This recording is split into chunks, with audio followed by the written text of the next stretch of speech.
Olá, meus irmãos, nós vamos para a nossa primeira experiência da transmissão, da reflexão deste dia.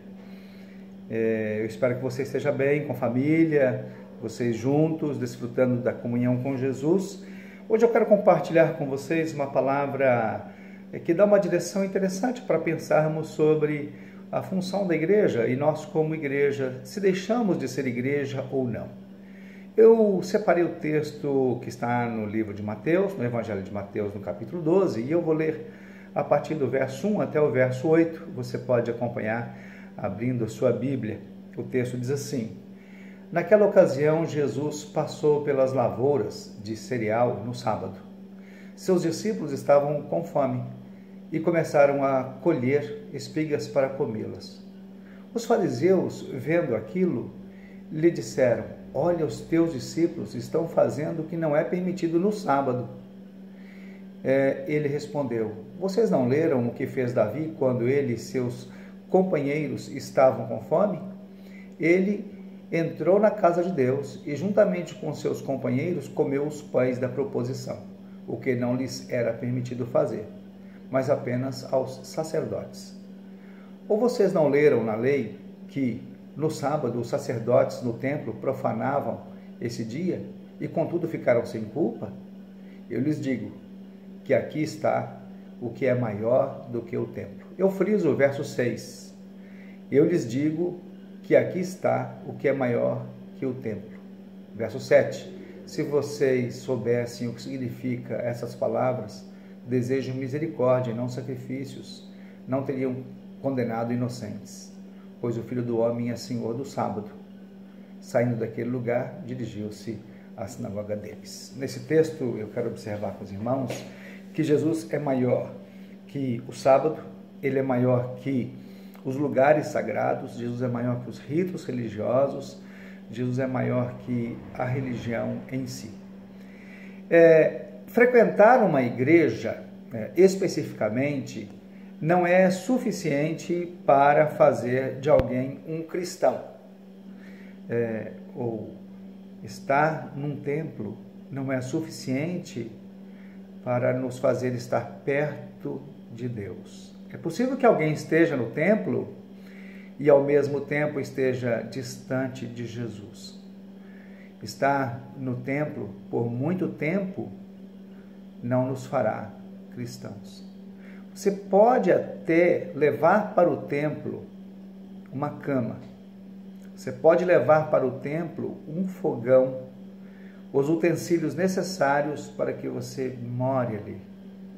Mas o fato de dormir no templo não fará de você um discípulo do Senhor Jesus. Eu uso como exemplo uma garagem. Você pode descer a garagem e dormir na garagem. Levar um fogão para a garagem da sua casa, mas mesmo que você durma na garagem, isto não fará de você um carro. Você continuará sendo uma pessoa. E é interessante que os discípulos de Jesus estavam extasiados, e aqui eu cito outro texto de Marcos capítulo 13, quando eles olharam o templo de Herodes, e eles disseram, extasiados para Jesus: Que construções, que pedras magníficas. E Jesus então lhes respondeu, apontando para si mesmo: Vede que não ficará pedra sobre pedra que não seja derribada. Apontando para si como maior do que o templo. Eu vou morrer e ressuscitar em 3 dias. Então ele disse isso a eles. E o palácio de Herodes era simplesmente o maior monumento daquela época, não é? Feito todo em mármore, uma frente com mais de 30 metros de altitude por volta disto. E Jesus surpreende o povo quando ele, então, trata o templo daquela forma, menor do que tratando de si mesmo. Jesus sabia quem ele era e para que veio. Ou seja, a mensagem era: eu sou maior do que os templos sagrados, eu sou maior do que os ritos sagrados, eu sou maior do que qualquer religião. Igreja não é propriamente um prédio, e agora nós estamos tendo, na prática, a oportunidade de frisar isto que já foi ensinado ao longo de tantos anos.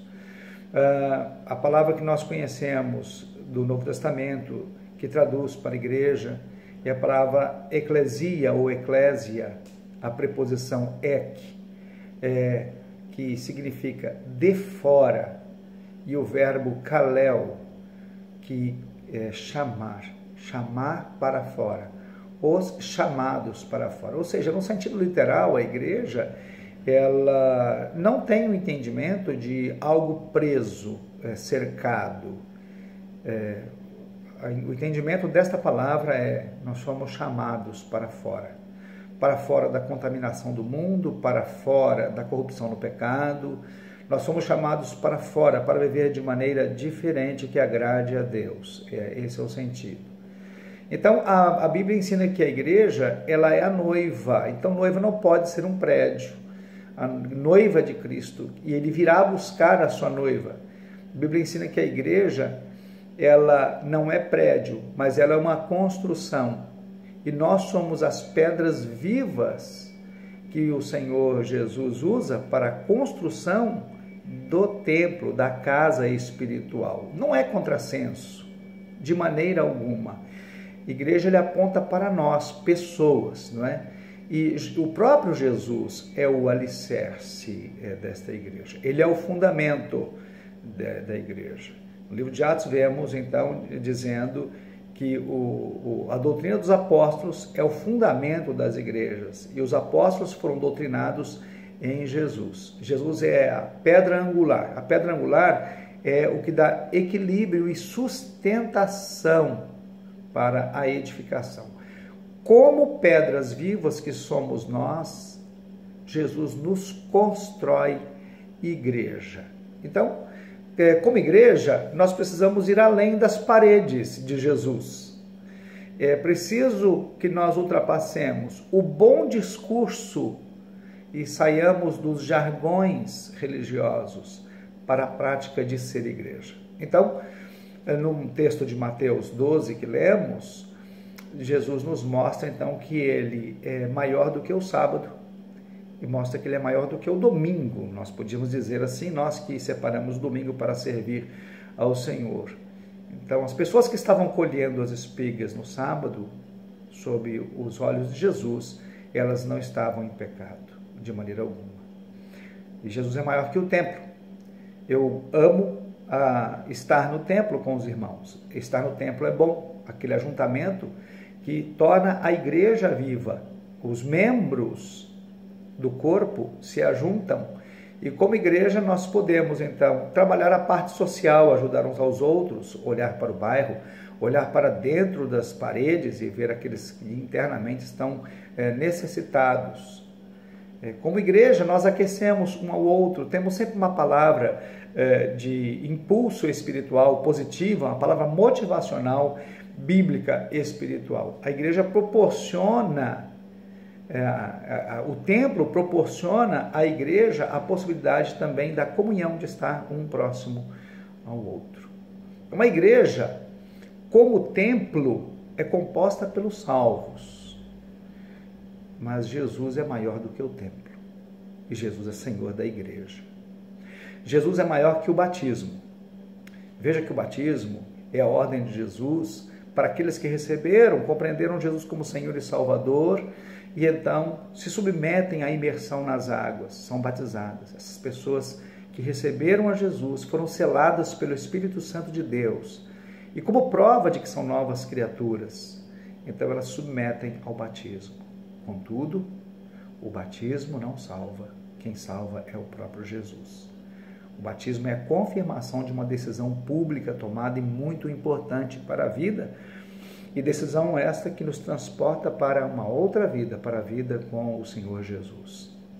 Jesus é maior até que a cruz. A cruz foi um instrumento de tortura, de martírio, para que Jesus pudesse terminar todo o serviço feito em nosso lugar, de expiação, para pagar os nossos pecados. Então a cruz, ela traz um simbolismo muito importante e eu gosto muito de pregações sobre a cruz, que nos faz ver o real trabalho do Senhor Jesus por nós. Contudo, Jesus é maior que a cruz.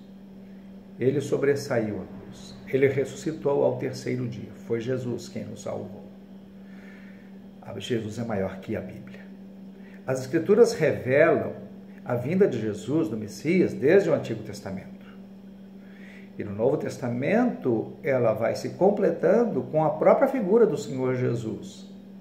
A Bíblia nos conduz ao conhecimento da verdade, mas a verdade é Jesus. E conhecereis a verdade, e a verdade vos libertará. Então Jesus é maior que as Escrituras Sagradas. Ele é parte da revelação das Escrituras. Jesus é maior que tudo, porque Jesus é o próprio Deus. Nada pode ser dimensionado em comparação a Jesus. Jesus é maior do que tudo, ele é ilimitado. Ele é o Deus Altíssimo, soberano. Ele é maior que o mundo, porque o mundo foi criado por ele, por intermédio das suas mãos. Jesus é Senhor do mundo. Não há limites para Jesus, porque não há limites para Deus. Jesus é maior que todos. Nada pode conter Jesus. Ele é o Salvador do mundo. Ele é o mediador entre Deus e os homens. Então nós estamos aprendendo que mesmo que nós estejamos em casa e não estejamos no templo, em termos de discipulado, nada pode mudar em nossas vidas. Continuo sendo discípulo de Jesus. Porque Jesus está em minha casa, Jesus está comigo, está em mim, transformando a minha vida. E isso é muito importante nós frisarmos, não é? Mateus, o texto que estamos, o versículo 7, 12, 7, Jesus disse assim: se soubessem o que significam essas palavras, misericórdia quero e não sacrifício, eu não vim chamar justos, mas pecadores ao arrependimento. Misericórdia, a palavra misericórdia vem também de duas palavras, de miséria, de miseris, e cardia, coração. Eu sentindo a minha própria miséria. E para isso eu não preciso estar no templo.